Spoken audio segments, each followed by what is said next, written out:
السلام علیکم، میں Shazia Imran, coordinator to general secretary western region Sindh women wing Karachi. جیسے کہ آپ سب جانتے ہیں کہ 16 فروری کو پی ایس 88 میں بائی الیکشن کے درمیان ہمارے ایم پی اے، ہمارے پارلیمانی لیڈر حلیم عادل شیخ صاحب کو گرفتار کیا گیا اور ہمارے بہت سارے ورکرز کو بھی گرفتار کیا گیا۔ میں اس کی پرزور مذمت کرتی ہوں کہ پی ٹی آئی وہ جماعت ہے جو سچ اور حق کا ساتھ دیتی ہے، اور اسی سچ اور حق پہ بات کرنے کی وجہ سے حلیم عادل شیخ صاحب کو گرفتار کیا گیا ہے اور ان کو جھوٹے مقدمے میں ان کو جیل پہنچایا گیا ہے۔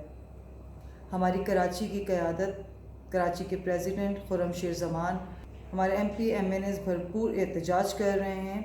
23 فروری کو پریس کلب کے باہر یہ احتجاج کیا جائے گا۔ آپ سب سے گزارش ہے کہ زیادہ سے زیادہ تعداد میں اس میں شامل ہوں اور سندھ گورنمنٹ کو یہ ثابت کر کے دکھائیں کہ جو حق اور سچ کا ساتھ دیتے ہیں، قومیں ان کے ساتھ رہتی ہیں۔ آپ جتنے بھی ظلم کر لیں، جتنے بھی پی ٹی آئی کے ورکرز کو، لیڈرز کو تکلیف پہنچائیں، انشاءاللہ ہم حق اور سچ پہ قائم رہیں گے۔